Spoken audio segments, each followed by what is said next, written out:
Mall నుంచి కొండాపూర్ మరియు గచ్చిబౌలి సిగ్నల్కి వెళ్ళేటువంటి దారిలోని మనకి ముఖ్యంగా శంషాబాద్ ఎయిర్పోర్ట్కి వెళ్ళేటువంటి ఫ్లైఓవర్కి వెళ్ళే ముందు ఉన్నటువంటి ఇక్కడ మనం డ్రైనేజ్ అన్నది బ్లాక్ అయిపోయి గత 10 రోజులుగా తీవ్రమైన దుర్గంధం, అదేవిధంగా నిత్యం నీరు పారుతూనే ఉంది. సో ఇక్కడ ఎవరైతే వెళ్తున్నారో వాహనదారులు కానీ పాదచారులు కానీ చాలా ఇబ్బంది పడుతున్న దృశ్యాలు కూడా మీరు చూస్తూ ఉన్నారు. సో ఇక్కడ చాలా రోజుల నుంచి, అదేవిధంగా మన గతంలో ఒక 4 రోజుల క్రితం పడినటువంటి భారీ వర్షాలకు కూడా ఇక్కడ పైనుంచి వచ్చినటువంటి వాటర్ కూడా ఈ డ్రైనేజ్ వాటర్తో కలిసి అక్కడ బ్లాకేజ్ అయిపోవడం, అదేవిధంగా ఇటు ఈ దారిలో వెళ్ళేటువంటి ప్రజలు ఎవరైతే ఉన్నారో వాళ్ళు తీవ్ర ఇబ్బందులకు కూడా గురవ్వడం కూడా మనం చూసాము. అయితే ఇప్పుడు మొత్తం వీళ్ళు ఇప్పుడు ఎవరైతే జిహెచ్ఎంసీ అధికారులు ఉన్నారో వాళ్ళు ఇప్పుడు వచ్చి స్పందించి ఏదైతే డ్రైనేజ్ బ్లాక్ అయిపోయిందో దాన్ని రిపేర్ చేసే పనులను అయితే ప్రారంభించారు. ఇక్కడ ముఖ్యంగా చూసుకుంటే కనుక ఈ నిత్యం కూడా ఈ ఏదైతే డ్రైనేజ్ ఉందో ఆ డ్రైనేజ్ అనేది బ్లాకింగ్ అనేది ఎక్కువగా జరుగుతుంది. ఎందుకంటే ఇక్కడ మనకి ముఖ్యంగా ఈ గచ్చిబౌలి ఆట్రియం మాలు, ఇదే విధంగా మనకి గచ్చిబౌలి టోలీ చౌక్ ఓఆర్ఆర్కి వెళ్ళేటువంటి ఫ్లైఓవర్ దగ్గర ఎక్కువగా మనకి హాస్టల్స్ ఉన్నాయి. అదేవిధంగా వెనకాల మనకి ఏవైతే గ్రామాలు ఉన్నాయో కాబట్టి మనకి ఇక్కడ ఏంటంటే డ్రైనేజ్లు అన్నవి బ్లాకేజ్ అయితే అయిపోతూ ఉంటుంది. సో ముఖ్యంగా చూసుకుంటే రాబోయేది మనకి వర్షాకాలం కాబట్టి ఈ డ్రైనేజ్లు అనేది ఎప్పుడైనా మనకి ఇలా బ్లాక్ అవ్వడం వలన చిన్నపాటి వర్షానికి కూడా మనకి రోడ్లు బ్లాక్ అయ్యి తీవ్రమైనటువంటి ట్రాఫిక్ జామ్, అదేవిధంగా తీవ్రమైనటువంటి దుర్గంధం వచ్చే పరిస్థితులను అయితే మనం నిత్యం ఎదుర్కొంటూనే ఉన్నాం. ముఖ్యంగా ఏదైతే ఈ దారి ఉందో ఈ లింగంపల్లి టోలీ చౌకి ఈ రూట్ ఏదైతే ఉందో ఇది నిత్యం ఎప్పుడు కూడా ప్రజలతోని నిండిపోయి ఎప్పుడు ట్రాఫిక్ జామ్తో ఉండేటువంటి, ఇది తీవ్రమైన ట్రాఫిక్ జామ్ ఉండేటువంటి ఏరియా. సో ఇటువంటి ఏరియాలో ఇలా మనకి ఏదైతే డ్రైనేజ్ సిస్టమ్ ఉందో అది బ్లాకేజ్ ఉంటే ఈ దారిలో వెళ్ళినటువంటి వాహనదారులు కానీ ప్రజలు కానీ తీవ్రమైన ఇబ్బందులకు గురయ్యే అవకాశాలు అయితే ఎక్కువగానే ఉంటున్నాయి. సో ముఖ్యంగా మనం ఇక్కడ ఏంటంటే వెంటనే అధికారులు ఎవరైతే ఈ లోకల్స్ ఉన్నారో వాళ్ళందరూ కూడా జిహెచ్ఎంసీ అదేవిధంగా శానిటేషన్ అధికారులకి కంప్లైంట్ ఇవ్వడం వల్ల ఇప్పుడు శానిటేషన్ అధికారులు వచ్చి దీన్ని అయితే మనకి బ్లాక్ని అయితే రిమూవ్ చేయడానికి ఇప్పుడు ప్రయత్నిస్తూ ఉన్నారు. సో మనం చూసుకుంటే కనుక ఇక్కడ మనం ఈ దరిదాపుల్లో కూడా చాలా మటుకు హాస్టల్స్ అవి కూడా ఉండడం, అదేవిధంగా ఈ బ్లాకేజ్ అనేది ఇక్కడ నుంచి దగ్గర 100 మీటర్ల వరకు ఇదే నీరు ప్రవహిస్తూ ప్రజలను అయితే తీవ్రంగా ఇబ్బందులకు గురి చేస్తూ ఉంది. ఇక్కడ మనకి స్థానికంగా ఉన్నటువంటి ఆటో డ్రైవర్ అయినటువంటి ఒక అన్న అంతా ఉన్నారు. ఆయన నిత్యం ఇదే ప్లేస్లో ఉంటూ ఉంటారు. సో అసలు ఇక్కడ పరిస్థితి ఇది ఎప్పటి నుంచి ఇలా ఉంది కూడా ఆయన అన్నని అడిగి తెలుసుకుంది. అన్న చెప్పండి, ఎప్పటి నుంచి ఈ డ్రైనేజ్ వాటర్ ఈ ప్రాబ్లం కానీ, ఎందుకంటే మీ దగ్గర ఒకవేళ కస్టమర్స్ రావాలన్నా కూడా ఇబ్బంది పడే పరిస్థితి ఉంది. మేడం ఇక్కడ ఎండాకాలం కూడా ఎనీ టైం ఇలానే ఉంటుంది. డ్రైనేజ్ గురించి ఎవరు సరిగా పట్టించుకోరు. ఎప్పుడు ఇలా వాటర్ పోతుంది, రావడానికి కూడా చాలా ఇబ్బంది పడుతున్నారు. బైకులు కూడా స్కిడ్ అయిపోతున్నాయి. ఇక్కడ చాలా మరి ఘోరంగా స్మెల్ కూడా చాలా ఘోరంగా ఉంటుంది. వర్షాకాలం అయితే మరీ డేంజర్. ఎండాకాలం కూడా ఇలా వాటర్ ఇలాగనే వెళ్ళిపోతుంది. ఎప్పుడు ఇది మొత్తం కచరా చెత్త వేయడం వల్ల డ్రైనేజ్ ఎక్కడ ఉంది కూడా తీయలేకపోతున్నారు. మున్సిపాలిటీలు కూడా తీయలేకపోతున్నారు. దాన్ని అంత ఇబ్బంది అయిపోతుంది.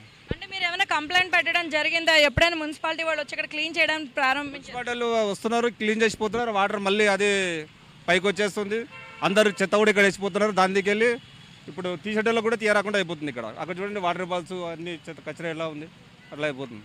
అంటే మరి మీరు డైలీ ఇక్కడే ఉంటూ ఉంటారు కదా, సో ఇక్కడ దోమలుగా ఎక్కువగా చేరడం, అంటే ఈ మురికి నీరు దోమలు చేరడం, అంటే అదేవిధంగా పక్క నుంచి వెళ్తున్న వెహికల్స్ అన్ని మీద పడడం కూడా జరుగుతుంటుంది. దోమలు మరి వాసన, ఈగలు, దోమలు చాలా సాయంత్రం అయితే మరి ఇక్కడ నిలబడలేము. ఆటోలో కస్టమర్ కూడా చాలాసేపు కూర్చోలేరు, వెళ్ళిపోతారు. అలాంటి పరిస్థితి ఉన్నది ఇక్కడ. ఆటో ఫుల్ అయితేనే తీయలేని పరిస్థితి. దీన్ని ఎవరైనా నాయకులు పట్టించుకొని గవర్నమెంట్ ఆఫీసులు పట్టుకొని మంచిగా ఇప్పుడు ఈ వాటర్ ఇలా లేకుండా నీట్గా ఉంటే బాగుంటుంది. ఎందుకంటే హైటెక్ సిటీ ఏరియాలో ఇలా ఉందంటే మరి ఘోరంగా ఉంది. ముఖ్యంగా ఎటువైపు వెళ్తుంది ఈ రూట్ అటు గడిచిపోల్ సైడ్ అనుకుంటాం మేడం. అంత క్లారిటీగా తెలియదు నాకు ఎటు సైడ్ వెళ్తుందో. ఆ పైప్ లైన్ వాళ్ళకి తెలుసు. అది పైప్ లైన్ కాదు, ఈ రూట్ ఇటు వెళ్ళే route mind space road madam. Mind space Durgam Cheruvu, Jubilee Hills అలా వెళ్ళిపోతుంది. మెయిన్ హైటెక్ సిటీ ఎంట్రన్స్ ఇది. హైటెక్ సిటీకి ఎంట్రన్స్ ఇది. ఇంత చండాలంగా ఉంది. సో మరి వర్షం వస్తే చాలా డేంజర్. అంతా వాటర్ అంతా జామ్ అయిపోతుంది. వర్షాకాలం మరీ ఘోరంగా అయిపోతుంది. అంటే ఇప్పుడు మళ్ళీ మనకి ఇప్పుడు ఆల్రెడీ వర్షాలు స్టార్ట్ అయినాయి కదా, ఎలా ఉంటుంది పరిస్థితి అంతా కూడా? ఇది ఎప్పుడు వాడుతూనే ఉంటుంది మేడం. మరి డ్రైనేజ్ వాటరే మళ్ళీ మామూలు మంచి వాటర్ లాగా వారిపోతుంటుంది. ఫుల్గా వచ్చేస్తుంటుంది వాటర్. ఇంకా అందుకని రాళ్ళన్నీ ఇట్లా పబ్లిక్ రావడానికి మేమే రాళ్ళు ఇట్లా వేసినాం. కానీ మేమే వేసాం. ఆ వాటర్లోకి వెళ్ళి నడవలేరు కాబట్టి రాళ్ళు మేమే పెట్టాము.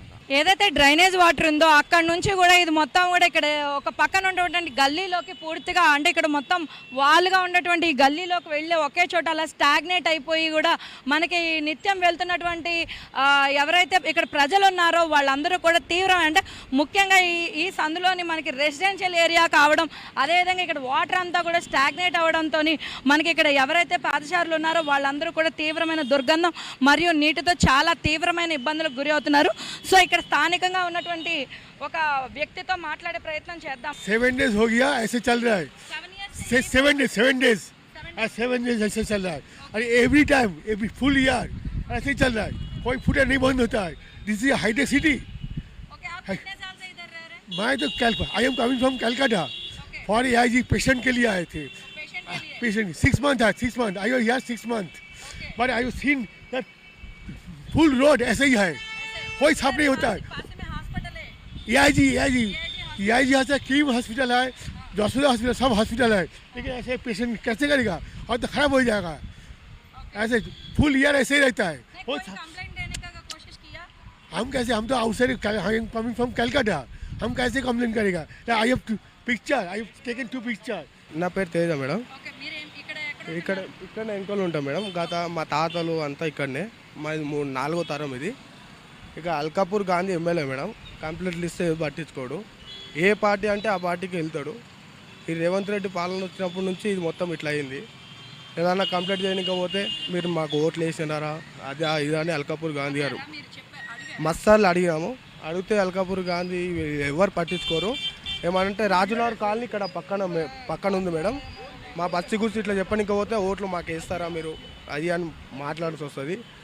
వీళ్ళందరూ ఏం చేస్తున్నారు అంటే ఉన్న పార్టీలు ఉన్న నాయకత్వం మొత్తం ఓట్లప్పుడు వచ్చి మాట్లాడతారు. ఈ రోడ్ పరిస్థితి మేడం 4-5 రోజుల నుంచి ఇట్లనే వస్తుంది.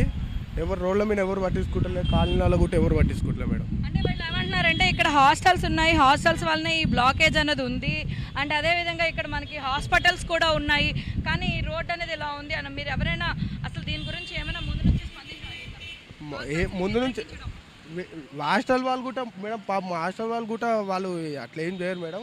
వాళ్ళు ఏమైనా వర్క్ ఉంటే కూడా చేపిస్తారు. వాళ్ళదంతా వాళ్ళ గల్లీలలో కానీ ఏమైనా దేని జామ్ అయితే వాళ్ళు చేపిస్తారు. కానీ ఈ ప్రభుత్వం మేము చేపిస్తాం అది అని చెప్తున్నారు. చెప్పి ఏమంటున్నారు వాళ్ళు చెప్పిన అధికారులకు అయితే మేము సంబంధించి చెప్పినాక కూడా మాతో అయితే లేదు అయ్యి అని చెప్తున్నారు మేడం. ఇప్పుడు వారం రోజుల కాంచి నీళ్ళు వస్తున్నాయి. ఎవరు పట్టించుకుంటారు? తాగడానికి నీళ్ళు, తాగే నీళ్ళల్లో మురికి నీళ్ళు కలిసి వస్తున్నాయి. వారం రోజుల కాంచి కూడా ఈ నీళ్ళు పట్టినే వస్తున్నాయి. తాగడానికి లేకుండా ఇబ్బంది పడుతున్నాం. ఎవరు పట్టించుకుంటారు? ఎవరు లేకుండా అయిపోయింది. ఏం చేస్తాం? మంచినీళ్ళలో ఈ నీళ్లు కలిసిపోయినాయి. ఒక్కడ ఉన్నది ఒక్కడ డౌన్లో మంచినీళ్ళలో వాళ్ళు ఉన్నది. ఆ వాళ్ళల్లో కూడా కలిసిపోతున్నాయి. కలిసిపోతే దాంట్లో ఏం తాగడానికి నీళ్ళు లేక ఇబ్బందులు పడుతున్నాం. దూరం నుంచి మోసుకుంటున్నాం.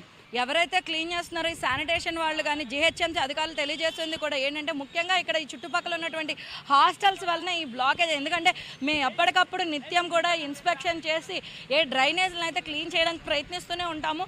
కానీ ఏదైతే హాస్టల్స్ వాళ్ళు ఉన్నారో వాళ్ళు సరిగ్గా సెగ్రిగేషన్ చేయకపోవడం వలన ఈ డ్రైనేజీల్లో బ్లాకేజ్ అనేది ఏర్పడుతోంది. దానివలన ఇక్కడ హాస్టల్స్లో ఉండే వాళ్ళ వలన ఇక్కడ నిత్యం ప్రజలు కూడా ఇబ్బంది పడుతున్నారని చెప్పేసి శానిటేషన్ డిపార్ట్మెంట్ వాళ్ళు కూడా తెలియజేయడం జరుగుతుంది. సో హాస్టల్స్లో ఉండేటువంటి వాళ్ళు కొంచెం ఆలోచించి చెత్తను అయితే వాళ్ళు సెగ్రిగేషన్ చేయాలి. ఎందుకంటే నిత్యం కూడా బళ్ళు వస్తాయి, వాళ్ళు ఆ చెత్తని కలెక్ట్ చేసుకుంటూ ఉంటారు. వాటిని ప్రాపర్గా వాటిని డిస్పోజ్ చేయాలి. కానీ ఇలాగా డ్రైనేజుల్లో వేసేయటం కానీ హాస్టల్లో డ్రైన్స్లో కానీ చెత్త వెళ్ళిపోవడం. ఇక్కడ మనం చూసుకుంటే ముఖ్యంగా ఏదైతే డస్ట్ ఉందో దాంట్లో వచ్చింది కూడా పూర్తిగా ప్లాస్టిక్ వస్తూ ఉంది. వాళ్ళు ఏదైతే తీయడానికి ప్రయత్నిస్తున్నారో దాంట్లోంచి అన్నం వ్యర్థాలు అదేవిధంగా ప్లాస్టికే ఎక్కువగా వస్తున్న పరిస్థితులు మనం చూస్తున్నాం. దీనివల్ల ఏంటంటే ఈ ప్లాస్టిక్ వలన ఏదైతే వ్యర్థాలు ఉన్నాయో వాటి వలన పూర్తిగా బ్లాకేజ్ అయిపోయి ఈ చుట్టుపక్కల వెళ్తున్నటువంటి వాహనదారులు అదేవిధంగా ఎక్కడైతే ఈ గచ్చిబౌలి గ్రామం దగ్గరలో ఉన్నటువంటి పాదచారులు తీవ్రమైన ఇబ్బందులకు గురవుతున్నారు. దాంతోపాటు తీవ్రమైన దుర్గంధం కూడా వస్తూ ఉంది. సో మనం చూడవచ్చు ఎంత బ్లాకేజ్ అయితే ఉందో. సో ఇది ఇప్పటి వరకు మనకు ఉన్నటువంటి స్టోరీ. ఇక్కడ అధికారులు ఉన్నారో వాళ్ళు చెప్పింది ఏంటంటే ఇది మేము ఖచ్చితంగా మేము క్లీన్ చేస్తాము కానీ అదేవిధంగా ప్రజలు కూడా జాగ్రత్తగా ఉండాలి, డ్రైనేజీల్లోకి చెత్తని డిస్పోజ్ చేయకూడదని చెప్పేసి అయితే శానిటేషన్ అధికారులు అయితే తెలియజేయడం జరిగింది. ఇది వాళ్ళ స్టోరీ. కెమెరామ్యాన్ వంశీతో కీర్తి 9+.